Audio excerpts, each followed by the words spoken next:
రాష్ట్ర ప్రభుత్వం తరపు నుంచి మీ అందరికీ హృదయపూర్వక స్వాగతం. క్షమించాలి, కొంచెం ఆలస్యమైంది అనుకున్న సమయం కంటే కూడా. నేను కొంచెం పెద్దగా మాట్లాడాలనుకుంటా లేదా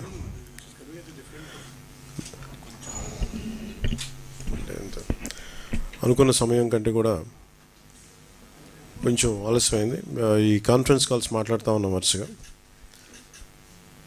అన్ని జిల్లాలు మన పిఆర్ మిషన్ అందరితో కూడా మాట్లాడి, అధికారులందరితో కూడా మాట్లాడి క్షేత్రస్థాయిలో ఏం చేయాలి, వీటన్నిటి మీద ఏమేం చేస్తారు వాటి మీద ఒక రిపోర్ట్, అలాగే proper directions principal secretary, honourable principal secretary Shri Shashibhushan garu, అలాగే పంచాయతీరాజ్ డైరెక్టర్ శ్రీ కృష్ణతేజ్ గారు లీడ్ చేశారు.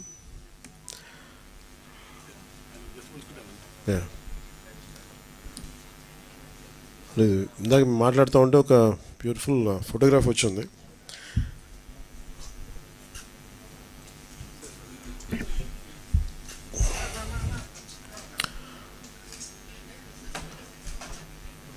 ఇది ఇంటర్నేషనల్ అవార్డు తీసుకునేంత చాలా, అంటే ఒక విపత్తు సమయంలో సహాయం ఎలా ఉందనేది క్యాప్చర్ చేయడానికి మీక ఈ ఫోటోగ్రాఫ్. ఇది డ్రోన్ ఒక 8 కేజీల ఫుడ్ ప్యాకెట్ని ఎట్లాగా అది వాళ్ళకి అందజేస్తుంది అనేది, ఆల్మోస్ట్ మోకాళ్ళలో నడుము లోతు నీళ్ళల్లో ఆ డ్రోన్ ఎలా పనిచేస్తున్నాయి అనేది జస్ట్ చూపించడానికి. ఇది నేను చెప్పినట్టుగా మేము వచ్చి 100 రోజులు కూడా కాలేదు. చాలా ఛాలెంజెస్ మధ్యలో, ఆర్థికమైన ఇబ్బందులుండి, ఇలాంటి పరిస్థితుల్లో చాలా సమర్థవంతంగా రాష్ట్ర ప్రభుత్వం అధికార యంత్రాంగం పనిచేయడానికి ఇది చాలా బలమైన తార్కాణం. అది గౌరవ ముఖ్యమంత్రి శ్రీ చంద్రబాబు గారి అనుభవం ఇలాంటి విపత్తు సమయంలో చాలా బలంగా తెలియజేస్తూ ఉంది, మనకి చూపిస్తూ ఉంది. అలాగే 2014-19లో కూడా ఆయన ముఖ్యమంత్రిగా ఉన్నప్పుడు హుదూద్ తుఫాన్ డిజాస్టర్ మేనేజ్మెంట్ కూడా ఎంత బాగా చేశారో తెలిసిందే. ఆ టైంలో కూడా నేను ఒక 50 లక్షల రూపాయలు డొనేషన్ ఇవ్వడం జరిగింది. నిన్న కూడా ఒక 1 కోటి రూపాయలు డొనేషన్ ఇవ్వడం మనం ప్రకటించడం జరిగింది. త్వరలోనే అది ఆయన చేతికి అందజేస్తాను, సీఎం రిలీఫ్ ఫండ్కి. మెయిన్ ఇది అందరూ మాట్లాడుతున్నట్టుగా ఇది బుడమేరు పరివాహక, మనకి దీనివల్ల ఇంత విపత్తు సంభవించింది, విజయవాడకి శాపంగా మార్చినాయి అని. నిన్న అంటే ఒకటి, ఈజీగా ఏ ప్రభుత్వాన్ని తిట్టేయడం చాలా తేలిక. గతంలో కూడా చూస్తే మనం పోయినసారి కూడా వైసీపీ ప్రభుత్వం ఉన్నప్పుడు నేను చాలాసార్లు మాట్లాడినప్పుడు చాలా ఒక నియమాలతో, నియంత్రణతోనే మాట్లాడేవాడిని. అలాగే మీ దృష్టికి ఏం తీసుకొస్తున్నానంటే, బుడమేరు పరివాహక ప్రాంతంలో దాదాపు 90% ఆక్రమణలు ఉన్నాయి. ఈ ఆక్రమణలే బుడమేరుకి మన విజయవాడకి శాపంగా మార్చేసినాయి ఇవన్నీ. ఇప్పటికీ కొన్ని ప్రాంతాల్లో ఆక్రమించిన ఇళ్ళు, ఆ ప్రాంతాల్లో ఇళ్ళు నిర్మించారు.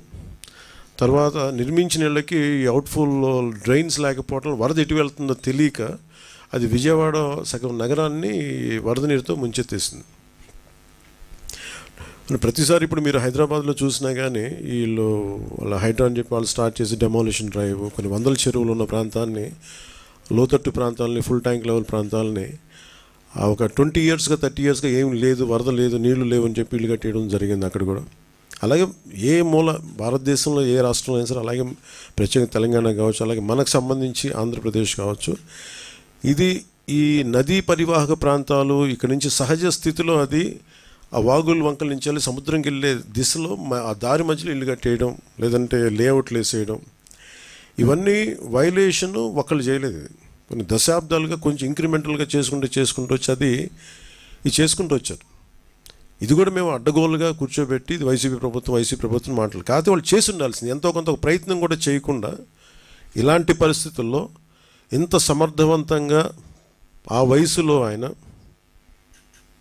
బుల్డోజర్లు ఎక్కి అసలు చేరలేని ప్రదేశాల్లో, వెళ్ళలేని ప్రదేశాల్లో కూడా ఆయన బుల్డోజర్ ఎక్కి ఆయన పోక్లైనర్లు ఎక్కి ట్రాక్టర్లు ఎక్కి గౌరవ ముఖ్యమంత్రి గారు అది అప్రిషియేట్ చేయాల్సింది పోయి నేను విమర్శించడం ఇది సరైన పద్ధతి కాదు, మార్చుకోవాలి వైసీపీ నాయకులు.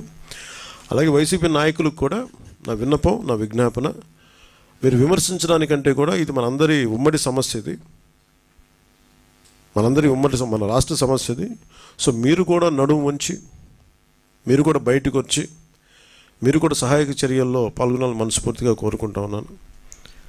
అలాగే గత 2-3 రోజులుగా నేను కనిపించట్లేదు అది అని మాట్లాడుతాను. ఒకటి చెప్తాను, ఇప్పుడు నేను వస్తే నాకు ఇబ్బంది ఏంటంటే ఈ సహాయక చర్యల్లో ఇబ్బంది పడిపోద్ది. ఒకసారి అందరిని మీద పడటం, దానివల్ల అధికార యంత్రాంగానికి కూడా ఒత్తిడి అవుద్ది. దానివల్ల నన్ను వాళ్ళు చెప్పడం వల్ల రాలేకపోయాను. అది నిన్న మీకు క్లియర్ కట్గా తెలియజేశాను. ఇంకా దీన్ని విమర్శించాలని ఎవరన్నా వైసీపీ నాయకులు అనుకుంటే భవిష్యత్తులో ఎప్పుడైనా సరే మీరు నాతో పాటు రావచ్చు, ఎక్కడికైనా సరే నాతో పాటు నా కాన్వాయ్లో తీసుకెళ్తాను మిమ్మల్ని, నాతో పాటు నడవండి. ఎలా ఉంటుందో మీకు అర్థం చేసుకున్నప్పుడు అప్పుడు మీరే సలహా ఇస్తారు. అందుకని దయచేసి దీన్ని ఒకసారి మీ దృష్టికి తీసుకొస్తాను. కానీ విమర్శించే వైసీపీ నాయకత్వానికి ఎవరికైనా సరే రాష్ట్ర ప్రభుత్వం చేస్తున్న ఈ చర్యల మీద ఎవరన్నా విమర్శించదలుచుకుంటే వాళ్ళందరికీ కూడా ఫస్ట్ మీరు సహాయం చేసి మాట్లాడండి. మీరు సహాయం చేసి మీరు బయటికి వచ్చి మీరు మాట్లాడి ఇళ్లలో కూర్చొని కాన్ఫరెన్స్లు పెడితే సరిపోదు. మీరు లోపలికి వచ్చి దిగండి మనస్ఫూర్తిగా. అలాంటి పరిస్థితులు అంటే మేము కూడా మాతో కలిసి తీసుకెళ్తాం. అలాగే వరద ప్రభావిత ప్రాంతాల్లో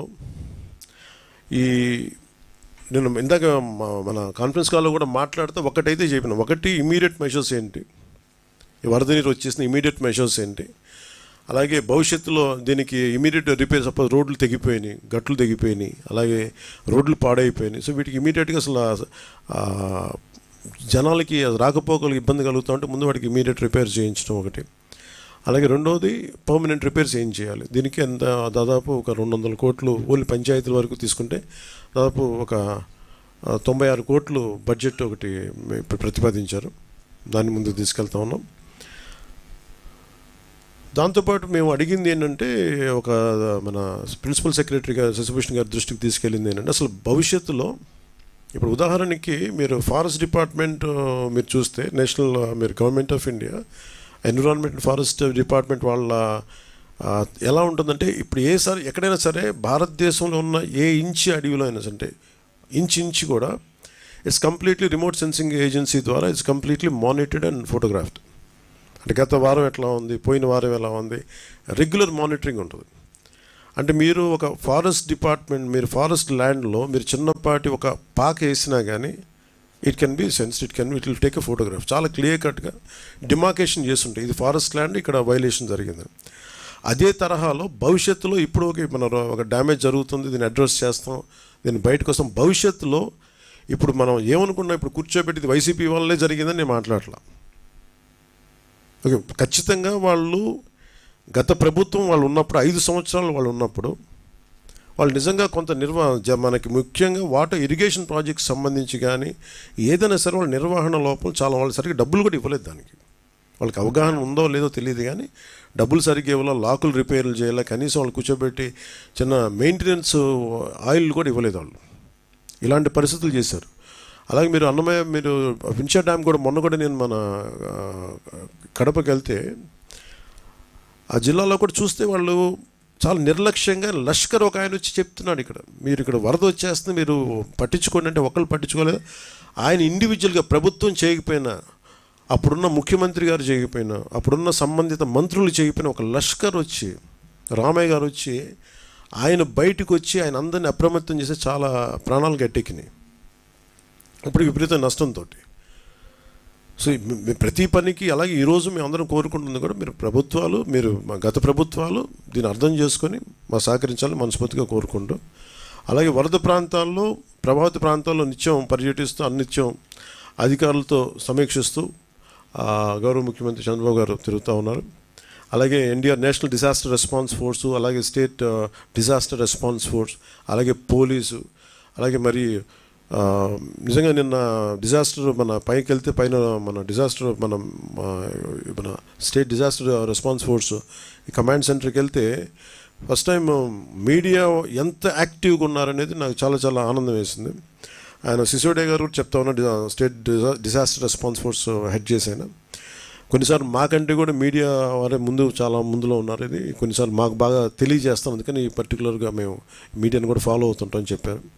అలాగే దాదాపు 29 మంది ఈ వరదల వల్ల ప్రాణాలతో చనిపోయారు, మన ప్రాణాలు కోల్పోయారు. 2 మంది మిస్ అయ్యారు. యాజ్ ఆన్ టుడే ఒక 200 పైచిలకు జంతువులు, పశువులు చచ్చిపోయినాయి. అలాగే ముఖ్యంగా 59,848 ఈ మన మనకి పౌల్ట్రీ బర్డ్స్ చచ్చిపోయినాయి. మనుషుల కోసమే కాకుండా జంతువుల కోసం కూడా మనం ప్రత్యేకించి ఒక 131 హెల్త్ క్యాంప్స్ ఓన్లీ పశువుల కోసం పెట్టాం. నెంబర్ ఆఫ్ యానిమల్స్ ట్రీట్ చేసింది దీనివల్ల 8,741 మంది 41 పశువులను ట్రీట్ చేశాం. వ్యాక్సినేటెడ్ యానిమల్స్ దీంట్లో 12,784. అలాగే చాలామంది మత్స్యకారులు పడవలు దెబ్బతిన్నాయి, ఒక 60 పడవలు దెబ్బతిన్నాయి. అలాగే ఆ రోడ్లు భవనాల శాఖకు సంబంధించిన రోడ్లు దాదాపు 3,312 కిలోమీటర్ల లెంత్ రోడ్డు దెబ్బతింది. అలాగే పంట నష్టం కూడా ముఖ్యంగా వ్యవసాయం 1,69,000 హెక్టార్లు నష్టపోయారు, పంట నష్టం జరిగింది. అలాగే ఉద్యాన పంటలు కూడా 18,424 హెక్టార్లు ఉద్యానవనం పంట రైతులు నష్టపోయారు. అలాగే పంచాయతీరాజ్ ఇంజనీరింగ్ డిపార్ట్మెంట్ సంబంధించినంత వరకు పాడైన, ఇందాక మనం మాట్లాడుతూ ఉంటే శశిభూషణ్ గారి ఆధ్వర్యంలో దెబ్బతిన్న రోడ్లు కానీ పాడైపోయిన రోడ్లు కానీ దాదాపు 232 అంటే దాదాపు 233 కిలోమీటర్ల రోడ్లు దెబ్బతిన్నాయి. అలాగే ఈ కోసుకుపోయిన రోడ్లు కానీ రోడ్ బ్రీచెస్ కానీ దాదాపు 40 రోడ్ బ్రీచెస్ ఉంటే ఇట్లా తెగిపోయినాయి ఉంటే వాటిని 11 రోడ్లను వెంటనే పునరుద్ధరించారు. కొన్నిటికి ఎందుకు చేయలేకపోయారంటే కొన్ని లంక గ్రామాలకు వెళ్తూ ఉన్నాయి, ఇంకా నీరు ఉండటం వల్ల వాటిని ముందుకి ఆ నీరు తగ్గే వరకు తప్ప ఇంకా తిరిగి పునరుద్ధరించే కష్టం ఉంటుంది. అలాగే దెబ్బతిన్న కల్వర్ట్లు దాదాపు 41 ఉన్నాయి. అందులో కేవలం ఒక కల్వర్ట్ మటుకే ముందుకే మనం కరెక్ట్ చేయగలిగాం. సహాయ సహకారాలు మనం ఇవన్నీ ఈ వరద ఉధృతి తగ్గాక ఇవన్నీ వెంటనే స్టార్ట్ చేస్తాం. ముఖ్యంగా ఇవి మన ఏదైనా చూస్తే రెస్క్యూ షెల్టర్స్ కూడా దెబ్బతిన్నాయి, కొన్ని ఒక 11 ఉన్నాయి దాదాపు, వాటిని కూడా సరి చేస్తూ ఉన్నాం. అలాగే మున్సిపల్ అడ్మినిస్ట్రేషన్ సంబంధించి నీటి మునిగిన ఏరియాలు దాదాపు 253, తిరిగి సాధారణ స్థితికి వచ్చినవి 129. అలాగే నిన్న ప్రిన్సిపల్ సెక్రటరీ గారితో సిసోడి గారితో మాట్లాడుతూ ఉంటే వాళ్ళు దృష్టికి తీసుకొచ్చిన దాదాపు 328 ట్రైన్స్ క్యాన్సిల్ చేశారు, 174 ట్రైన్స్ని డైరెక్ట్ చేశారు. అలాగే రెస్క్యూ అండ్ రిలీఫ్ మెషర్స్లో దాదాపు 6,44,536 మంది ప్రభావితమయ్యారు. దాని 214 సహాయ శిబిరాలు చేశాం. దాదాపు 45,369 పైచిలుకు జనానికి ఈ సహాయ శిబిరాలు అకామిడేట్ చేశాయి. 213 మెడికల్ క్యాంప్స్. ఇందాక మీకు చూపించిన ఫోటోగ్రాఫ్లో వాళ్ళు చూసే సాల్ట్ మనకి కనీసం 8 కిలోల వెయిట్ ఉన్నది. అది దాంట్లో మనం పెట్టేది రైస్, ఒక్కొక్క నిత్యావసర వస్తువులు కుటుంబానికి ఒక 10 కేజీలు బియ్యం, అలాగే నేత కార్మికులకైతే మత్స్యకారులకైతే అది 50 కేజీలు బియ్యం, అలాగే కందిపప్పు 1 కేజీ, పామ్ ఆయిల్ 1 లీటర్, చక్కెర 1 కేజీ, ఉల్లిపాయలు 1 కేజీ, అలాగే బంగాళదుంపలు 1 కేజీ. ఇవి ప్రతి కుటుంబానికి ఇస్తూ ఉన్నారు. అలాగే మనం చేరలేని ప్రాంతాలకి మటుకు ఈ ఫుడ్, వాటర్, ఈ మెడికల్ కిట్స్ ఇవన్నీ డ్రోన్స్ ద్వారా అందజేస్తూ ఉన్నారు. లేదంటే మీరు డైరెక్ట్గా ఇవ్వడం. ఇప్పుడు అన్నిటి మనకున్న 6 జిల్లాల్లో ముఖ్యంగా ఎన్టీఆర్ జిల్లా చాలా దెబ్బతింది. దాంట్లో search and rescue teams deploy చేసింది. అలాగే ఎన్డీఆర్ఎఫ్ 26 టీమ్స్, అలాగే ఎస్డీఆర్ఎఫ్ 22 టీమ్స్, ఇండియన్ నేవీ నుంచి 2 టీమ్స్ వచ్చి సహాయక చర్యలో పాల్గొంటున్నాయి. అలాగే గుంటూరు జిల్లాకి ప్రత్యేకించి, మన ఎన్టీఆర్ జిల్లాకి ప్రత్యేకించి ఎంత ఇంపాక్ట్ అని చెప్పడానికి మనకి ఎన్డీఆర్ఎఫ్ వాళ్ళు 26 టీమ్స్ పంపిస్తే దాంట్లో 12 స్టేట్, మన 2 ఎన్డీఆర్ఎఫ్ మన నేషనల్ డిజాస్టర్ రెస్పాన్స్ ఫోర్స్ని పంపిస్తున్నాం. స్టేట్ డిజాస్టర్ రెస్పాన్స్ ఫోర్స్ 22 మనం డిప్లాయ్ చేస్తే 12 స్టేట్ టీమ్స్ ఇక్కడి నుంచే మన ఎన్టీఆర్ జిల్లాకే మనం చేయాల్సి వచ్చింది. అంత డ్యామేజ్ జరిగింది ఎన్టీఆర్ జిల్లాకి.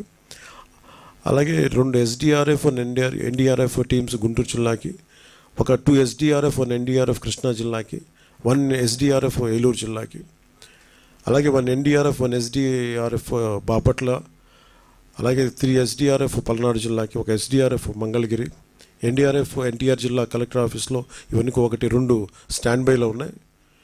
అలాగే 6 హెలికాప్టర్లు రంగంలో ఉన్నాయి, 2 ఇండియన్ నేవీ నుంచి, 4 ఇండియన్ ఎయిర్ ఫోర్స్ నుంచి. వీటి ద్వారా దాదాపు 21 మందిని వరద నీటిలో చిక్కుపోయిన వాళ్ళని సురక్షిత ప్రాంతాలకు తరలించారు. అలాగే చేరలేని ప్రాంతాలకు కూడా ఈ హెలికాప్టర్స్ ద్వారా మీకు ఫుడ్ సప్లైస్ కానీ మెడిసిన్ కానీ చేశారు. దాదాపు 228 పడవలు అరేంజ్ చేయబడి, ఇందాక మాట్లాడుతూ ఉంటే కూడా దాంట్లో we have enough motorised, almost 174 motorised boats, 54 non motorised boats. ప్రత్యేకించి మత్స్యకారులు వాడే పడవలను కూడా వాడుకుందాని ప్రయత్నం చేసినా కానీ అవి కొంచెం లోతైన ప్రాంతాలను అవి మనం చేయగలరు. కాబట్టి ఈ 3 అడుగులు 4 అడుగుల్లో ఈ మోర్ ఆఫ్ మన డిజాస్టర్ రెస్పాన్స్ ఫోర్స్ నుంచే అది స్టేట్ కానీ సెంట్రల్ కానీ వాళ్ళ బోట్స్ని ఎక్కువ వాడటం జరిగింది. అలాగే 154 బోట్లు NTR జిల్లాలో, ముఖ్యంగా విజయవాడలో Ajit Singh Nagar, YSR colony, Jakkampudi colony, Ambapuram urban రూరల్లో తిరుగుతూ ఉన్నాయి. అలాగే 19 బోట్లు కృష్ణా జిల్లాకి అందించబడింది, 55 బోట్లు బాపట్ల జిల్లాకి, 315 మంది గజ ఎత్తిగాళ్ళు బోట్లతో పాటు వాళ్ళు దాంతో ఎంగేజ్ చేయబడ్డారు.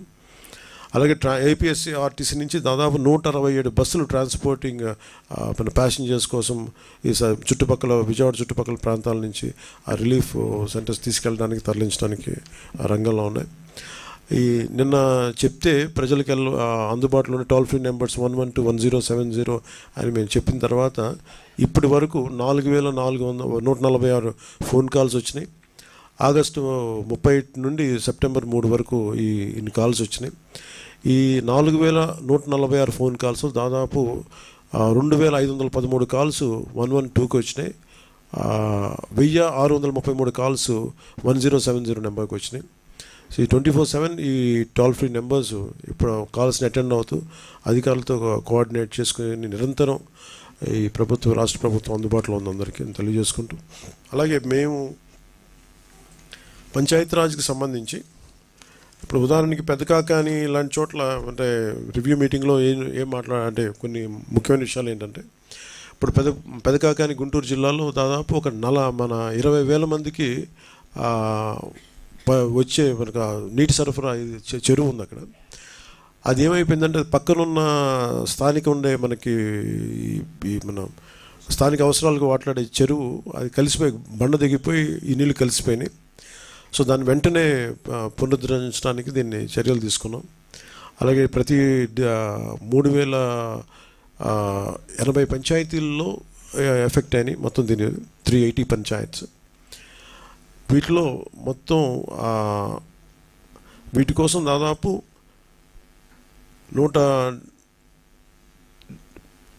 ముఖ్యంగా విజయవాడకు సంబంధించి పంచాయతీరాజ్ సంబంధించి మన డైరెక్టర్ కృష్ణతేజ గారు మన దీని మీద 175 టీమ్స్ పంచాయతీరాజ్ టీమ్స్ని విజయవాడ అర్బన్కి ఇవ్వడం జరిగింది. దాదాపు ఇది 900 శానిటేషన్ వర్కర్స్ పంచాయతీరాజ్ నుంచి దీనికి ఇవ్వడం జరిగింది. అలాగే నాన్ ఎఫెక్టెడ్ పంచాయత్స్ అంటే ఇక్కడ ఈ 6 జిల్లాలు కాకుండా అటు కోస్తాంధ్ర కాకుండా అటు సైడ్ మనకి ఎఫెక్ట్గా వరద ప్రాంతానికి లేని జిల్లాల నుంచి చాలామంది టీమ్స్ని పెట్టారు. దీంట్లో పెట్టిన టీమ్స్ అంతా మన మనీ అపార్ట్ 685. ఇవి కాకుండా ఇది కేవలం 685 ఏంటి 175 టీమ్స్ ఏమో ఓన్లీ అంటే ఒక్కొక్కరికి ఎలా ఉంటుంటే కనీసం 6 మంది ఉంటారు. ఒక 3-4 శానిటేషన్ వర్కర్సు, అలాగే ఒక ప్లంబర్, ఒక ఎలక్ట్రీషియన్, ఇట్లా వాళ్ళ ఇన్ఛార్జ్, ఇట్లాగా ఒక 5 నుంచి 6 మంది ఉంటారు ప్రతి టీంకి. సో దీంతోపాటు ఇది కేవలం 179 టీమ్స్ PR నుంచి విజయవాడ అర్బన్కి ఇవ్వడం జరిగింది.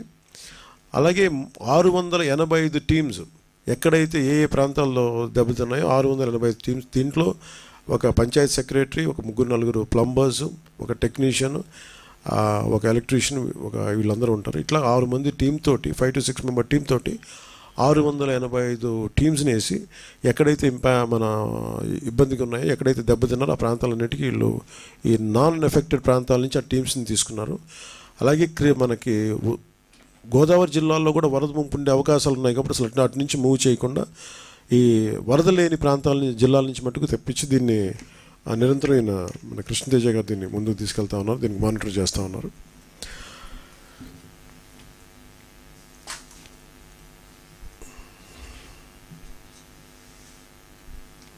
అలాగే ఇంకొకటి మెయిన్ మన ప్రిన్సిపల్ సెక్రటరీ గారు ఆయన అనుభవంతో చెప్పింది ఏంటంటే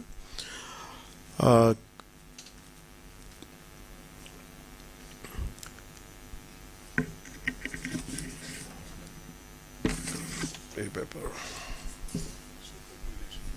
సూపర్ ఎక్కడ నేను రాసుకున్నాను సూపర్ క్లోరినేషన్ ఇక్కడ ఉంది. ఇక్కడ మెయిన్ క్లోరినేషన్ ఇప్పుడు చాలా ఈ మనకి వాటర్ బాటిల్ డిసీజెస్ ఇవన్నీ వస్తాయి కాబట్టి అందుకని ప్రత్యేకించి ఇలాంటి ప్రాంతాల్లో ఇలాంటి సమయాల్లో ఎక్కువ మనం క్లోరినేషన్కి సేఫ్ డ్రింకింగ్ వాటర్ కోసం అలాగే 0.55 ppm అంటే పార్ట్ పర్ మిలియన్ క్లోరిన్ కలుపుతాం. అంటే ఎలా ఉంటుందంటే 40,000 లీటర్లు ఒక లారీ ఉంటే దానికి 100 గ్రాములు బ్లీచింగ్ పౌడర్ కలపటం. సూపర్ క్లోరినేషన్ అంటే ఇంకా ఇది ఈ పరిస్థితులు ఎన్ని జాగ్రత్తలు తీసుకున్నా డ్రైనేజ్ వాటర్లో కలిసిపోయిందా లేదా ఈ జాగ్రత్తల కోసం దీని ప్రత్యేక పరిస్థితులు చాలా తక్కువ సమయంలో దీన్ని సూపర్ క్లోరినేషన్ వాడతారు. ఒక ఎక్స్ట్రీమ్ సర్కమ్స్టాన్సెస్లో మనకున్న ఎక్స్ట్రీమ్ సర్కమ్స్టాన్సెస్లో నిన్నే ఆదేశాలు ఇవ్వడం జరిగింది. ఫ్రమ్ 100 grams బ్లీచింగ్ పౌడర్ నుంచి 150 grams బ్లీచింగ్ కలిపితే అది ఈ ప్రత్యేక పరిస్థితులు ప్రజలు కొంచెం ఈ వాటర్ బాండ్ డిసీజెస్ రాకుండా ఉంటుంది అనేది అది కూడా ఈరోజు టెలికాన్ఫరెన్స్లో మాట్లాడటం జరిగింది. అలాగే మనం హెవీ డ్యూటీ డ్రోన్స్ని వాడటం జరిగింది. వీళ్ళు ప్రత్యేకించి ఇప్పుడు ఇందాక మీకు చూపించిన ఫోటోగ్రాఫ్ చూపిస్తే ఈ డ్రోన్ చూస్తే మీకు ఇది హెవీ డ్యూటీ డ్రోన్. ఇది హెవీ డ్యూటీ డ్రోన్. దీనికి ఈ పైలట్స్ ప్రత్యేకంగా శిక్షణ పొందించారు, లైసెన్స్డ్ డ్రోన్ పైలట్స్ వీళ్ళు. So it can carry up to 8 kg weight ఒక నీళ్లు కానీ పండ్లు కానీ తిండి కానీ చేయొచ్చు. ఇవి ముఖ్యంగా హై రైజ్డ్ బిల్డింగ్స్ కోసమని దీన్ని ఎక్కువ వాడతారు. కానీ ఇక్కడున్న పరిస్థితి చూస్తే అది వెళ్ళలేదు కాబట్టి అది కింద ఎక్స్పర్టీస్ ఆఫ్ డ్రోన్ పైలట్ ఎలా సహాయక చర్యలు ఎలా ఉంటుంది అనేది మనకి చిన్న వెరీ గుడ్ ఎగ్జాంపుల్ ఇది. సో అది మీ దృష్టికి తీసుకొస్తా ఉన్నాం. అలాగే ఉదాహరణకి ఇప్పుడు తోటల వాళ్ళు లేరు, పామర్లంక బ్రిడ్జి ఇలా దెబ్బతింది, ఇట్లాగా రాకపోకలు దెబ్బతిన్నాయి అనేది ఎవరు అధికారులు మా దృష్టికి తీసుకొస్తే కాన్ఫరెన్స్ కాల్లో కూడా దాన్ని పర్మనెంట్గా చేయాలి. దాన్ని కూర్చోబెట్టి దానికి ఒక 31 crores బడ్జెట్ కూడా ఉంది. దాన్ని మన వెంటనే దాన్ని వరదలు అయిపోయిన వెంటనే ప్రిన్సిపల్ సెక్రటరీ శశిభూషణ్ గారి ఆధ్వర్యంలో దాన్ని పూర్తి చేస్తాం. అలాగే ప్రకాశం జిల్లా, కృష్ణా జిల్లా, మన ఎన్టీఆర్ జిల్లా అందరు డిపి వాళ్ళందరితో మాట్లాడటం జరిగింది. కంప్లీట్గా తీసుకుని వాళ్ళు చాలా సలహాలు సూచనలు ఇచ్చారు, ఏమేం కావాలి, అడిషనల్గా ఏం కావాలనేది. ప్రత్యేకించి వాళ్ళు అడిగింది మస్కిటో రిపెలెంట్స్ లాంటి ఏదైనా కొన్ని ప్రాంతాల్లో కావాలి మాకు అనేది. అలాగే ఇది మాట్లాడిన ప్రతి అధికారి చెప్పింది ఏంటంటే they are quite charged up. మీ అందరూ వచ్చి ఇంత బలంగా ఉన్నప్పుడు మేము క్షేత్రస్థాయిలో మేము అందరం పనిచేస్తూ ఉన్నాం. అందుకని వాళ్ళు how to mitigate with floods అంటే ఇలాంటి వరదలు వచ్చినప్పుడు ఎప్పుడు ఊహించని వరదలు ఇప్పుడు దాకా రాలేదు ఈ స్థాయిలో. ఈ ఊహించిన వరదలు మేము ఎంత బలంగా ఎదుర్కోగలం ఈ అనుభవం మాకు నేర్పింది. ఇది ఖచ్చితంగా మీ అందరి సహాయ సహకారాలతోటి present government under the leadership of Shri Chandrababu Naidu garu మేము బలంగా పనిచేస్తామని చెప్పి వాళ్ళు కూడా చాలా ఎంతూసియాస్టిక్గా పాపం గత 72 గంటల నుంచి మరి వాళ్ళు ఇళ్ళకు కూడా వెళ్ళకుండా వారు చెప్తే వాళ్ళకి మనస్ఫూర్తిగా వారికి నా ధన్యవాదాలు తెలియజేయడం జరిగింది. అలాగే దాదాపు 900 నుంచి 1000 మంది శానిటరీ వర్కర్స్ అర్బన్ ఏరియాస్లో పనిచేస్తుంటే ఇందాక మేము మాట్లాడుకున్న డిస్కషన్లో ఒకటే ఏం తెలియజేశానంటే ఏ శానిటేషన్ వర్కర్స్ అయితే క్షేత్రస్థాయిలో పనిచేస్తారో వాళ్ళందరినీ మనం గుర్తించాలి, వాళ్ళు గౌరవించాలి అని చెప్పి నేనే ఇనిషియేట్ చేశాను ఆ ప్రోగ్రామ్. అది మన పంచాయత్ శాఖ డైరెక్టర్ గారికి కూడా దృష్టికి తీసుకెళ్తే, ప్రిన్సిపల్ సెక్రటరీ గారి దృష్టికి తీసుకెళ్తే కూడా మనకి ఎవరైతే క్షేత్రస్థాయిలో ఈ పనిచేస్తున్నారో ఈ శానిటరీ వర్కర్స్ని వాళ్ళు గౌరవించే బాధ్యత కూడా మేము తీసుకోబోతున్నాం. ఈ 2-3 దినాల సహాయక చర్యలు అయిపోగానే 900 మంది మన ఈ సిబ్బందికి వాళ్ళని సత్కరించడం జరుగుతుంది. అది కూడా మీ దృష్టికి తీసుకొస్తా ఉన్నాం.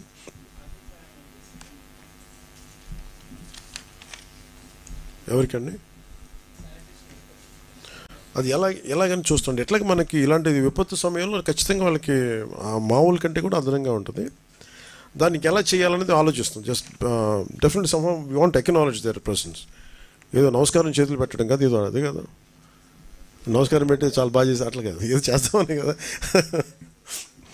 అండ్ ప్రాబ్లం ఏముందంటే డబ్బులు అనౌన్స్ చేయడానికి నా పర్సనల్ డబ్బులు కాదు కదా, నేనంటే నా పర్సనల్ డబ్బులు కాబట్టి చెప్పాను. అలాగే మాట్లాడుతూ ఉంటే నాకు అనిపించింది, గత 2 రోజుల నుంచి 3 రోజుల నుంచి ఇది ప్రత్యేకించి పాలిటిక్స్ సంబంధించి కానీ నా పుట్టినరోజు సంబంధించి చాలామంది చేస్తాం అది ఇది అని అంటూ ఉన్నారు.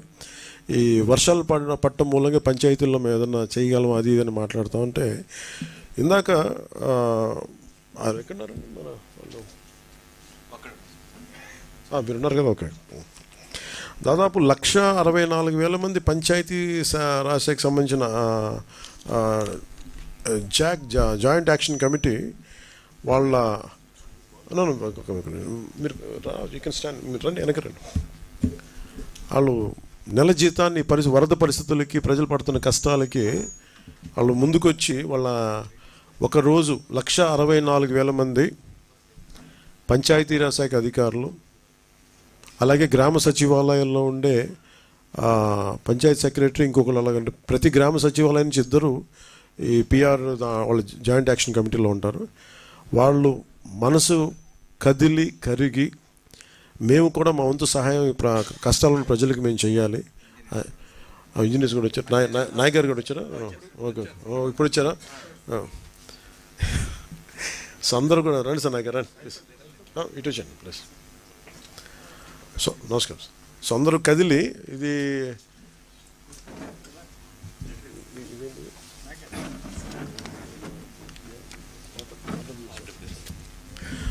రూరల్ వాటర్ సప్లై నాయక్ గారు హ్యాండిల్ చేస్తాను. ఎన్పిఆర్ పంచాయతీరాజ్ ఇంజనీరింగ్ డిపార్ట్మెంట్ నుంచి. ఆర్డబ్ల్యూఎస్ ఉన్నారా? ఓకే. ప్రస్తుతం ఇక్కడ ఉంది మన పిఆర్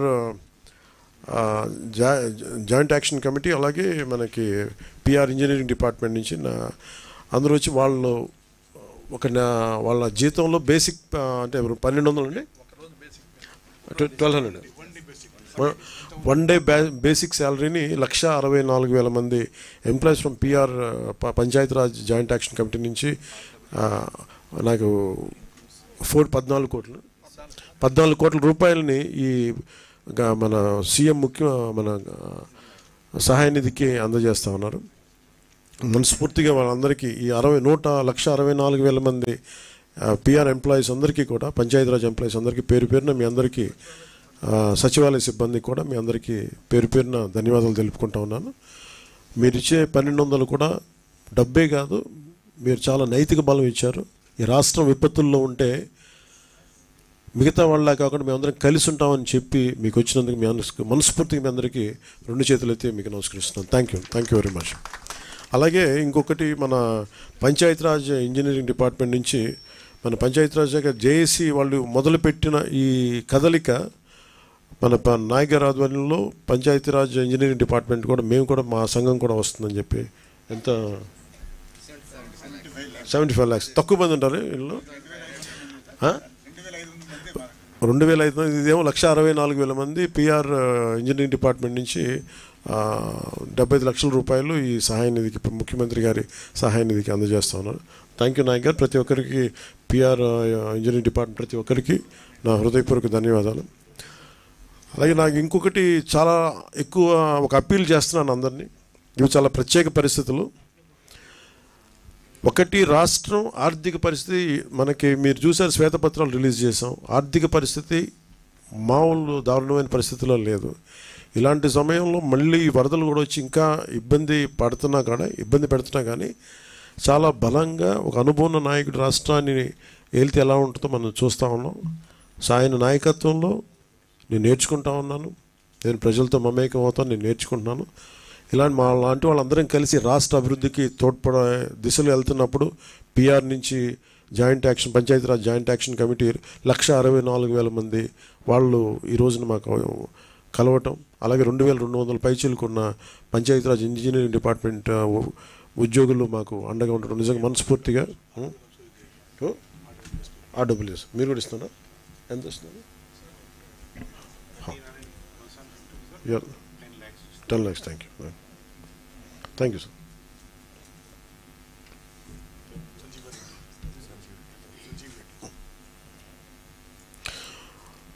అలాగే రూరల్ వాటర్ సప్లై సంబంధించి సంజీవ్ రెడ్డి గారి ఆధ్వర్యంలో ఈ దాదాపు 1,300 పనిచేస్తారు. సో వాళ్ళ అసోసియేషన్ నుంచి కూడా దాదాపు 10 లక్షల రూపాయలు ఈ ముఖ్యమంత్రి గారి సహాయ నిధికి ఇవ్వడం కమిట్ అవ్వడం జరిగింది. అందరం కలిసి ముఖ్యమంత్రి గారు సమయం తీసుకొని వారికి ఆ డబ్బులు అందజేస్తాం. అలాగే దీంట్లో చాలామంది ముందుకు వస్తూ ఉన్నారు. నేను ఈ రోజున అందరినీ ఈ మీడియా సమావేశం తరపున అందరినీ అడుగుతూ ఉన్నాను, రిక్వెస్ట్ చేస్తున్నాను, అభ్యర్థిస్తున్నాను. నాకు వీళ్ళందరినీ చూస్తే నాకు ఒకటే అనిపించింది, దాదాపు 386 పంచాయతీలు, 386 పంచాయత్స్ దెబ్బతిన్నాయి. అలాగే ఇంకొకటి ఏంటంటే ఇప్పుడు చూస్తే మనకి ఈ పరిస్థితులను ఎదుర్కోవడానికి చాలామంది ఏమంటుంది, డైరెక్ట్ పంచాయతీల మీద ఏదైనా చేయమంటే నాకు ఒకటే అనిపించింది, నాకు పంచాయతీరాజ్ శాఖ మంత్రిగా కూడా నాకు ఎక్కువ బాధ్యత ఉంది నాకు. సో నాకు నిన్న ఇచ్చిన ₹1 నాకు చూస్తే నాకు ఎట్లా వెళ్ళాలని అనిపించినప్పుడు ప్రత్యేకించి నేను క్షేత్రస్థాయిలో ఈరోజు అందరితో మాట్లాడుతున్నా ఒకటే అనిపించింది, ఇంకా చేయాలి, దీనికి ఇంకొంచెం నా వంతు సహాయం సరిపోవట్లేదు, ఇంకా చేయాలనిపించింది. సో దాదాపు 400 పంచాయతీలు అనుకుంటే నేను ఒక్కొక్క పంచాయతీకి వ్యక్తిగతంగా నా తరపు నుంచి ₹1,00,000 డైరెక్ట్ పంచాయతీకి వెళ్ళేలాగా ఎలాగ ఉండాలి అనేది అనుకుంటున్నాను. దాన్ని ఆ మోడాలిటీస్ ఏంటనేది ప్రిన్సిపల్ సెక్రటరీ గారి దృష్టికి ఇందాక మాట్లాడాను. ఇది డైరెక్ట్గా పంచాయతీలకు వెళ్ళాలి. మన ₹10,000 ₹25,000 అలాగా డైరెక్ట్ పంచాయతీ నిధుల్లో పడ్డాయో అలాగే ఈ ₹1,00,000 కూడా ఇది ఎంత సహాయం అవుతుందో తెలియదు, కానీ కనీసం ఆ పారిశుద్ధ్య పనుల కన్నా పనిచేస్తే ప్రభుత్వం మీద కొంచెం భారం తగ్గుద్ది. ఆ ప్రభుత్వం ఉన్న డబ్బు కనీసం కొంత ఒక రోడ్డుకి పనిచేస్తాయి.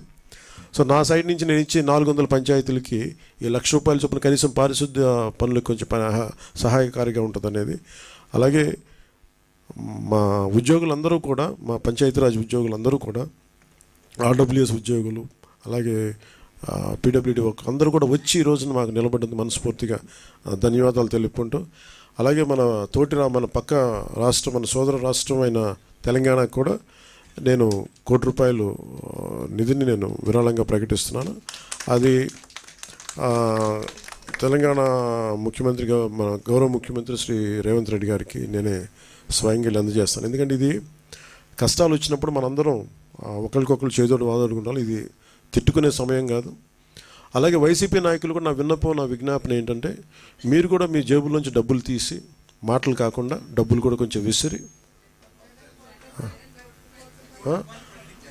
సంతోషం అండి. అంటే ఎవరు స్ఫూర్తి చేసినా పర్లేదు సార్, ఆయన చేసినా నేను చేసిన అట్లా కాదు. కానీ నా ఉద్దేశం ఏంటంటే, ఈ సమయంలో పిచ్చి మాటల కంటే కూడా బాధ్యతతో ఉన్న పనులు చాలా మంచిగా చేస్తాయి నా ఉద్దేశం. అందుకని ధన్యవాదాలు తెలియజేసుకుంటూ, ఇలాంటి విపత్తు సమయంలో మీడియా సోదరులు, మిమ్మల్ని సోదరిమణులందరికీ కూడా, మా సిస్టర్స్కి కూడా I'm grateful to you all. నిజంగా అంటే క్షేత్రస్థాయిలో మేము ఆ రిపోర్ట్స్ తెప్పించుకుంటున్నామంటే, ప్రతి విజువల్ తెప్పించుకుంటున్నామంటే అది మీ అందరి సహాయ సహకారాలు, మీ యాజమాన్యాలకి, లేదంటే మిమ్మల్ని లీడ్ చేసే ఎడిటర్స్కి అందరికీ పేరు పేరున ధన్యవాదాలు తెలుపుకుంటూ సెలవు తీసుకున్నాను. Thank you.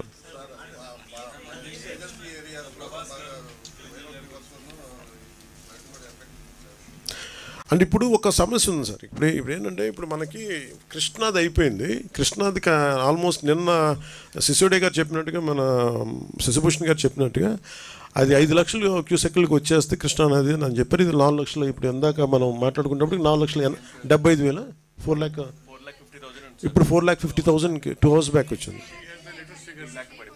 మీకెంతండి? 3.5 వచ్చింది. ఒక మేము మీటింగ్లో ఉన్నాం తెలియదు.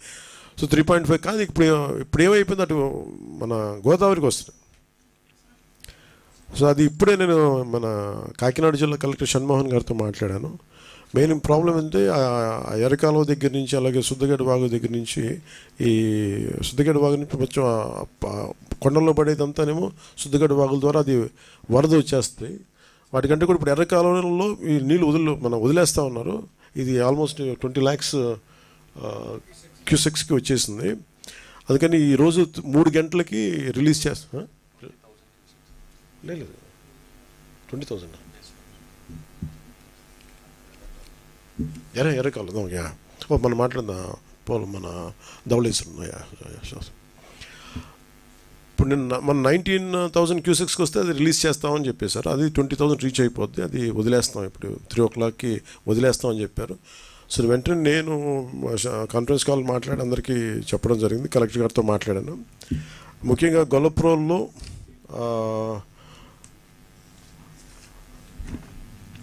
రియలే రిజర్వాయర్ దాదాపు 20 టీఎంసీలు నీరు చేరుకుంది. క్రమంగా అది 19కి వస్తేనే అది వార్నింగ్ కింద తీసుకొని వదిలేయటం స్టార్ట్ చేస్తారు.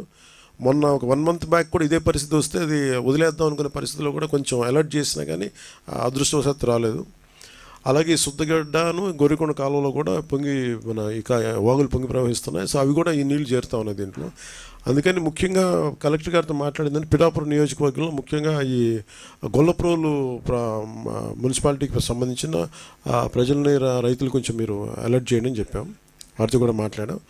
అలాగే అక్కడ గత ప్రభుత్వం చేసిన కాలనీల్లో అవన్నీ గత ప్రభుత్వం చేసిన తప్పు ఏంటంటే ఇప్పుడు ఈ రోజున మనం ఈ బుడమేరుతో ఎలా పెట్టుకుంటున్నామో దాదాపు 90% ఇవన్నీ ప్రత్యేకంగా ప్రజలు కానీ అక్కడ ఉన్న పరిస్థితులు కానీ ఎవరికాళ్ళు ఆక్యుపై చేసుకుంటూ వచ్చేసారు, లేదంటే లేఅవుట్లు వేస్తూ వచ్చేసారు. ఈరోజు మనం ఆ నీరు సహజంగా వెళ్ళాల్సిన నీరు అది విజయవాడ వైపు వచ్చేస్తుంది.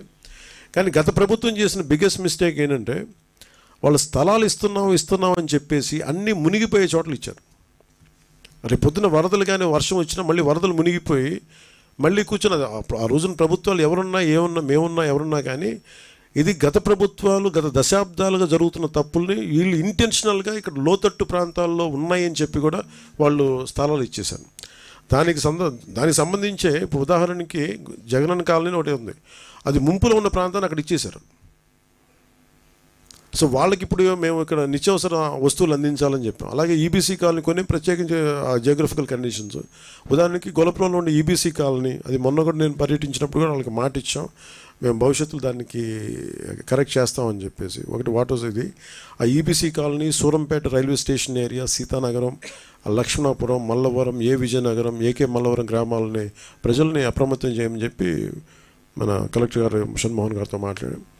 అలాగే ముంపు గ్రామాలు ఏదైనా ప్రజలకు అవసరమైన ఆహారం కానీ డ్రింకింగ్ వాటర్ ఒకటి మనకి మెడిసిన్ ఇవన్నీ కూడా అందుబాటులో ఉంచమని చెప్పాం. సో ఇవి కూడా అలాగే నేను ప్రత్యేకించి పార్టీ తరపు నుంచి నేను కూడా కాన్ఫరెన్స్ కాల్ మాట్లాడి మా నాయకుల్ని, మా కార్యకర్తలని, మా జన సైనికుల్ని, వీర మహిళల్ని కూడా ఈ చర్యల్లో సంసిద్ధంగా ఉండమని, అంటే ఏదైనా అవసరమైతే సంసిద్ధంగా ఉండమని తెలియజేసుకుంటున్నాం. అంటే ఇది మనకి హైడ్రా లాంటి వ్యవస్థ ఇప్పుడు ఒకటి prevention is better then cure కదండి. అని ప్రతిసారి ఏం చేస్తాం మనం, వైలేషన్స్ జరిగే వరకు మనందరం వెయిట్ చేసేది. మనందరికీ నేను మాట్లాడినప్పుడు కూడా బ్లైండ్గా వైసీపీ చేసేసిందో లేదా వీళ్ళు చేసి మేమే మాట్లాడాల. అట్లీస్ట్ మీరు వచ్చి కరెక్ట్ చేయాలి కదా. మేమనేది గత 20-30 సంవత్సరాలుగా మీరు చాలా సక్సెస్ఫుల్ ప్రభుత్వాలు. ఇప్పుడు నేను ఎవరో ఒక ఎక్స్ వచ్చి ఒక వైలేట్ చేస్తాడు, ఇంకొక వై వచ్చి ఇంకో వైలేట్ చేసుకుంటే ఇట్లాగా ఒక 10,000 మంది వచ్చి ఒక వైలేషన్ జరిగితే బుడమేరు పరివాహక ప్రాంతం అంతా ఇల్లు కట్టేశారు. అది బేసిక్గా పంచాయతీలకు రెస్పాన్సిబిలిటీ ఉంది, మున్సిపాలిటీలకి రెస్పాన్సిబిలిటీ ఉంది, సంబంధిత అధికార యంత్రాంగానికి రెస్పాన్సిబిలిటీ ఉంది.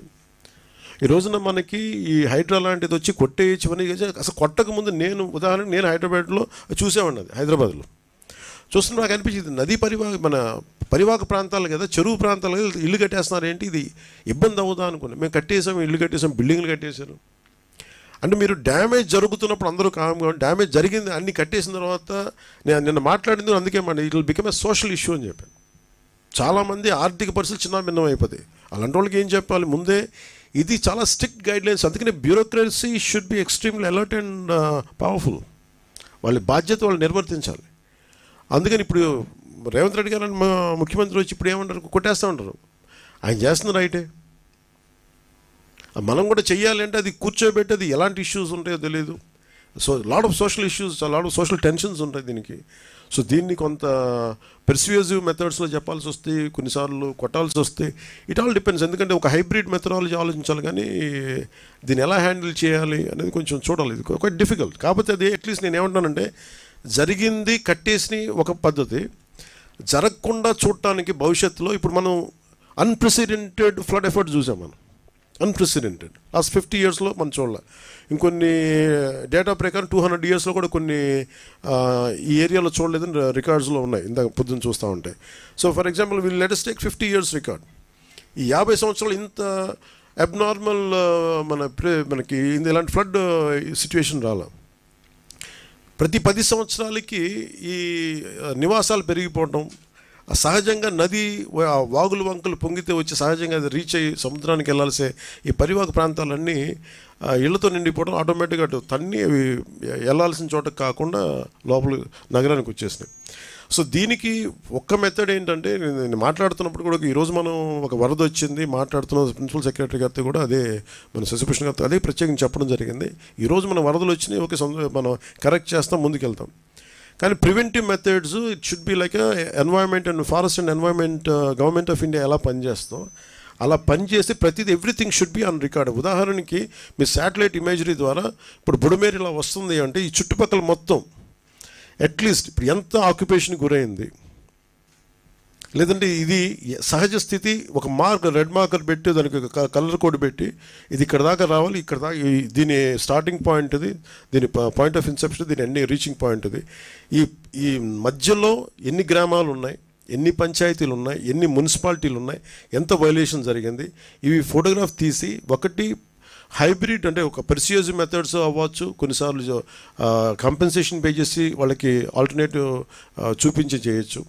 ఏదో ఒక 2-3 అంటే మన హైడ్రా లాగా ఒక్కటే మనకి నాకు తెలుసు పనిచేస్తున్నాయి అని అనుకోవట్లేదు, ఎందుకు కోర్ట్స్కి వెళ్ళినప్పుడు ఎన్ని ఉంటాయి. బట్ ఏ సంథింగ్ ఒక హైడ్రా అనేది ఖచ్చితంగా అలాంటి యాక్షన్ ఖచ్చితంగా ఉండాలి, అది ఒకటి ఖచ్చితంగా ఉండాలి.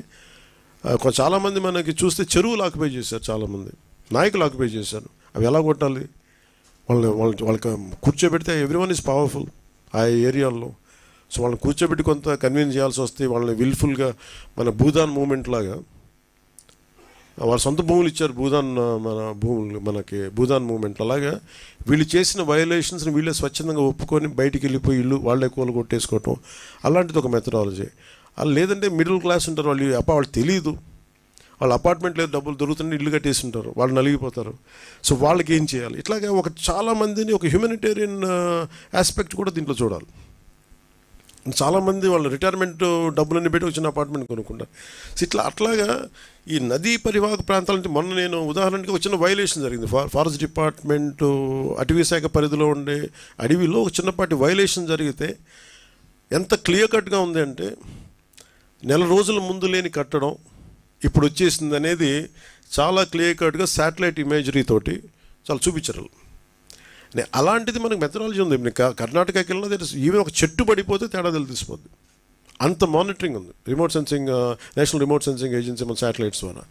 అలాంటిది ఏదో మనం ఒకటి దాన్ని వాడుకొని, సో వాటితోటి మనం ఒక డేటా తీసుకొని ఆ సంబంధిత అధికార యంత్రాంగానికి కావచ్చు, పంచాయతీ వ్యవస్థలకు కావచ్చు, లేఅవుట్లు వేసేస్తున్నారు. ఆ లేఅవుట్లు అది నదీ పరివాహక ప్రాంతాల్లో ఉన్నాయో లేదు ఇవన్నీ చూసి బాధ్యత పెట్టాలి అందరికీ. అందరూ కూర్చొని it is not just position of ఒక ముఖ్యమంత్రి గారు లేదంటే దాని పక్కన ఉన్న సంబంధిత వ్యక్తులు కాదు, అందరికీ ఆ బాధ్యత అందరికీ ఇది తీసుకోవాలి. దాన్ని రైట్ ఫ్రమ్ పంచాయత్స్ నుంచి ఈ బాధ్యత తీసుకోవాలి లేఅవుట్స్ వేసేటప్పుడు. అలాగే లోకల్ పొలిటికల్ లీడర్స్ కూడా ఇప్పుడు వాళ్ళు ఆలోచించాలి. ఇలాంటి ఇల్లుని మనం ఎంకరేజ్ చేస్తే భవిష్యత్తులో మనకి ఏం జరగబోద్దు అనేది అందరూ తీసుకొని అధికార యంత్రాంగాన్ని భయపెట్టేసిన తర్వాత ఎవరికాళ్ళు ఒక ఏమంటుందని దాని కైండ్ ఆఫ్ మజిల్ పవర్ తోటి నెట్టుకుని వెళ్ళిపోతే వచ్చిన సమస్యలు ఇవన్నీ. అలాంటివి చేయాలంటే we have to empower bureaucracy, we have to tell them it is their right to why they should stop it. వాళ్ళకి ఎందుకు కట్టకూడదు అనేది మనం ఎంపవర్ చెయ్యి. పొలిటికల్ లీడర్షిప్ వాళ్ళకి అండగా నిలబడకపోతే మటుకు ఇలాంటి వైలేషన్స్ మేము ఒక 10 years తర్వాత, ఒక 15 years తర్వాత, 20 years తర్వాత ఇంకో ప్రభుత్వం వచ్చినా కానీ ఉదాహరణకి రాదనుకోండి, బట్ చెప్తున్నాను, మనిషి ఆశావాది కదా. సో వాళ్ళకు కూడా ఇబ్బంది, అంటే మాకు కూడా భవిష్యత్తులో అందుకే ఇప్పుడు నేను కరెక్ట్ చేయాలనేది మేము చాలా మా నిబద్ధతతో అనుకుంటున్నాం. సో అందుకని ఎలా చేయాలనేది మీకు తెలియజేస్తాం. మనం అందరం ఇన్ఫర్మేషన్ షేరింగ్ చేసుకుంటాం ఖచ్చితంగా మీతోటి.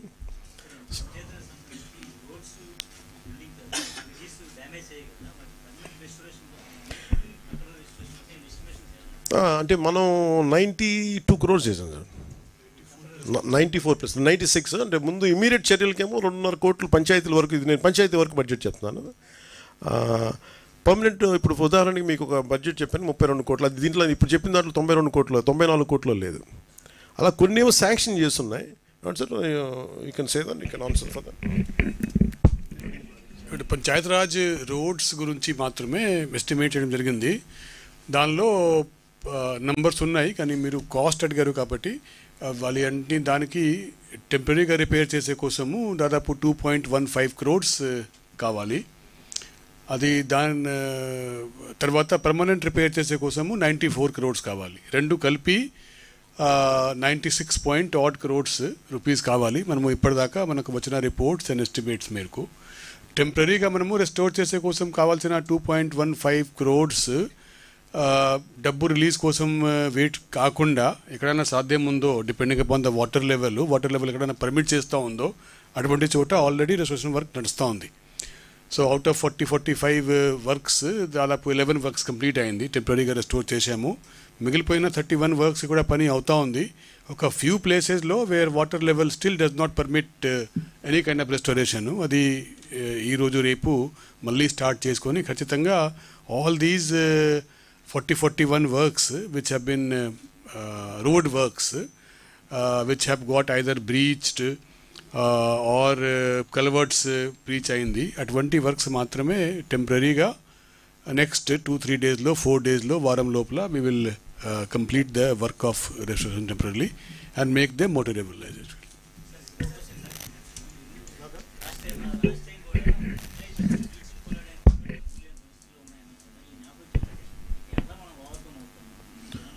చేస్తాం కదండి. ఇప్పుడు మీకేం బ్లీచింగ్ పౌడర్ ఇప్పుడు ఇబ్బంది లేదు కదా.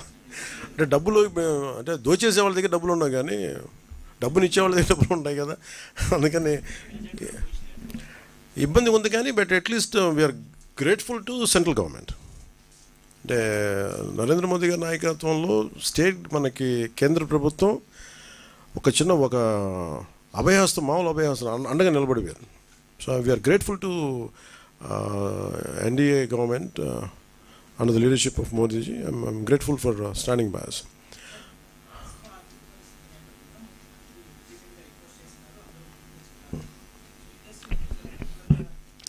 ఒకటి I tell you what is film industry ఏంటంటే, ఇప్పుడు మీరు చూస్తే మీరు డబ్బులే మాట్లాడాలంటే జగన్ గారి దగ్గర ఎక్కువ డబ్బులు ఉంటాయి. ఒక హీరో దగ్గర ఉన్న డబ్బుల కంటే కూడా వాళ్ళ ఒక ఫ్యాక్టరీ తీసుకున్నాం ఫస్ట్ ఉదాహరణకి, సిమెంట్ ఫ్యాక్టరీ, దాని దగ్గర ఎక్కువ డబ్బులు ఉంటాయి. ఫిల్మ్ యాక్టర్స్ ఇవన్నీ ఏంటంటే వాళ్ళ హడావిడి ఎక్కువ, గోల ఎక్కువ. అంటే సంపాదించే డబ్బులు కంపారిటివ్లీ, నేను చెప్పే డబ్బులు సంపాదించడం నేను చెప్పట్లేదు కదా, సంపాదించే డబ్బుల కంటే కూడా ఆ హడావిడి అంటే 10 లక్షల మంది జనం వచ్చారు కదా అని చెప్పి 10 లక్షల కోట్లు ఉన్నాం అక్కడ. సైలెంట్గా జగన్ గారి దగ్గర ఉండే వాళ్ళ దగ్గర 1 లక్ష కోట్లు ఉంటుంది, అది తేడా. సో సైలెంట్గా డబ్బులు ఉండేవాళ్ళు చాలామంది ఉన్నారు. వాళ్ళందరికీ నిజం అంటే నేను నిన్న మాట్లాడటం కూడా అందరితో మాట్లాడుతుంటే ఒకటే నాకు అనిపించింది, డబ్బు ఇవ్వాలని చాలామందికి ఉంటుంది. ఇప్పుడు 1,64,000 మంది ఒక పంచాయతీరాజ్ జాయింట్ యాక్షన్ కమిటీ నుంచి వాళ్ళు కూర్చోబెట్టి మేము ఇస్తున్నామంటే డబ్బు ఇవ్వడంటే ఎక్కడో పారదర్శకత ఉంది, మేము ఇస్తాం, ఆ డబ్బు వెళ్తుంది. అది ఒక 10 కోట్లు రేపు పొద్దున ఒక కార్పొరేట్ సంస్థ ఇచ్చినా లేదా ఒక వ్యక్తి ఇచ్చినా అది ఇచ్చే డబ్బు ఆ వ్యక్తికి చేరుద్దు అనుకున్నప్పుడు చాలామంది ఇవ్వడానికి సంసిద్ధంగా ఉన్నారు. అలాంటి ట్రాన్స్పరెన్సీ ఒక ప్రయత్నం చేస్తున్నాం. సో దానికి ఎగ్జాంపుల్ నేను ఏం చెప్పానంటే, ముందు ఎఫెక్టెడ్ 400 పంచాయతీల్లోకి నేను ఒక పంచాయతీ ₹1,00,000 చొప్పున నేను ఇస్తే అది ఎలా ఖర్చు పెడతారో నేను చూద్దాం. It's a way of donation. Also పర్సనల్గా నేను కూడా ఇన్వాల్వ్, నా డబ్బు కూడా ఇన్వాల్వ్. అది ఎలా వెళ్తుంది? సపోజ్ నేను పారిశుద్ధ పనులకి ఇది ఇవ్వాలి, లేదంటే చాలా పనులు ఉంటాయి, చిన్న రోడ్లు కావచ్చు, పారిశుద్ధ బిల్డింగ్లు కావచ్చు, లేదంటే పశువులు చచ్చిపోతే పశువులకి ఎవరన్నా, సపోజ్ నేనేమంటాను ₹1,00,000 మన ఒక పంచాయతీకి ఇస్తే ఆ పంచాయతీలు ఉదాహరణకి 220 పశువులు చచ్చిపోయినాయి. ఈ 220 పశువులకి ఈ 400 పంచాయతీలు జరిపి ఈ పశువులే కొనండి, నా బడ్జెట్ ఇది, నా ఇచ్చే డబ్బు అంతా ₹1,00,000, ఆ గ్రామంలో 10 పశువులు చనిపోతే 10 పశువులు కొనండి. లేదంటే నేను ఇచ్చే ₹1,00,000 ఎన్ని పశువులు వస్తాయి అన్ని పశువులు. ఆ హెడ్కి వెళ్ళినప్పుడు జెన్యూన్గా అది వెళ్ళింది అనుకోండి, నాకు ఇచ్చే వ్యక్తికి తృప్తి ఉంటుంది. అలాంటి పారదర్శకత కావాలని కోరుకున్నాం. అందుకని యాక్టర్స్ ఇవన్నీ ఏమైపోతుందంటే మేబీ ఇది హడావిడి, లేదంటే నిజంగా చాలామంది చిత్ర పరిశ్రమ చాలామంది ఇచ్చారు, మనస్ఫూర్తిగా వారికి నా ధన్యవాదాలు తెలుపుకోండి మన ఆంధ్రప్రదేశ్ ప్రభుత్వం నుంచి.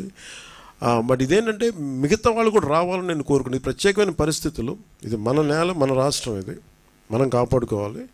అందుకని అందరినీ మరోమారు ముఖ్యమంత్రి గారి సహాయ నిధికి విరాళాలు పంపించని మనస్ఫూర్తిగా మీ అందరినీ కోరుకుంటూ సెలవు తీసుకున్నాను. జై హింద్.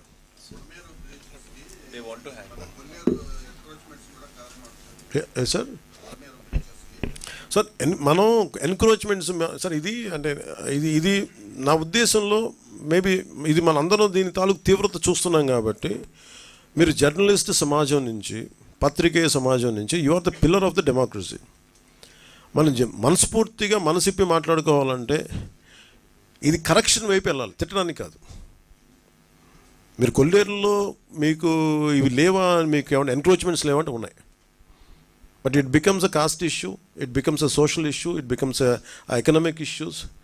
అందరినీ మేము సాధించట్లేదు ఇది అనేది ఇది చాలా ఒక అవగాహన చేసి చేయాలి ఇది. And you have to make them like kind of okay మేము చేసింది violation, we want to come out of this violation. ఎలా చేయాలి, దానికి ప్రాబ్లం ఏంటి, ప్రత్యామ్నాయ వాళ్ళకి దాని మీద ఆధారపడిపోయినారు. కొల్లేరులో ఎంకరేజ్మెంట్స్ ఉన్నాయి, ప్రత్యామ్నాయ మీకు ఆదాయ మార్గాలు లేపకుండా మనం ఇవ్వకుండా చేసేస్తే ఏమైపోతుంది, అది గొడవ అయిపోతుంది. సో దాన్ని ఎలా హ్యాండిల్ చేయాలి, ఎందుకంటే ఒక తేనెతుట్టు లాంటిది ఇది. ఎలా ఇలా స్టార్ట్ చేస్తే ఇది మనం బండగా మొండిగా వెళ్ళిపోవచ్చు, బట్ చాలా అర్థవంతంగా ఆలోచన వెళ్ళాలన్నది మా కోరిక. సో దాంట్లో నేను మిమ్మల్ని అభ్యర్థించేది లేదా మిమ్మల్ని మీ నుంచి కోరేది కూడా ఇలాంటి ఎన్క్రోచ్మెంట్స్ ఉన్నప్పుడు maybe why don't you think like this, మీరు ఇలా ఎందుకు ఆలోచించకూడదు, ఎలా చేయొచ్చు, ఇవన్నీ తీసుకొస్తే ప్రజల్ని ఎడ్యుకేట్ చేయాల్సిన, సామూహికంగా అందరికీ ఒక అవగాహన కల్పించాల్సిన అవసరం ఉంది. మీకు అలాంటి ఆర్టికల్స్ కానీ అలాంటి దృష్టిలో మీరు ఖచ్చితంగా ఉన్నాయి. We agree on that, there is no second thought about it. కానీ దాన్ని ఎలాగా ఎంత మేరకు ఐడెంటిటీ సమస్యని గుర్తించడం ఒకటి, సమస్యకి పరిష్కారాన్ని ఎతకడం ఇంకోటి. సో ఇప్పుడు సమస్యని గుర్తించాం, దీని తీవ్రత ఇంత ఉంది, భవిష్యత్తులో ఇలాంటివి రాకుండా ఉండాలి. ఇప్పుడు అంతేందుకు మీకు చాలా సమస్యలు ఉన్నాయి కొల్లేరు. సో వాటికి కూడా ఒక సమస్య పరిష్కారం ఎతకాలి. ఇది ఎందుకంటే మేము అధికారంలోకి వచ్చా కదని చెప్పి మొత్తం మేము కూర్చొని వీ డోంట్ బుల్డోస్, అంటే ఇంకెవరు అర్థవంతంగా ఎవరు సమస్యను వినకుండా లేము, విని దాన్ని సాధ్యమైనంత తక్కువ ఫ్రిక్షన్ తోటి, తక్కువ గొడవలతోటి ఎలా సాధ్యం చేయాలి, ఎలా పరిష్కరించాలనేది మా ఆలోచన విధానం. అలాగే దీనికి సంబంధించి కన్క్లూడింగ్ రిమార్క్స్ మన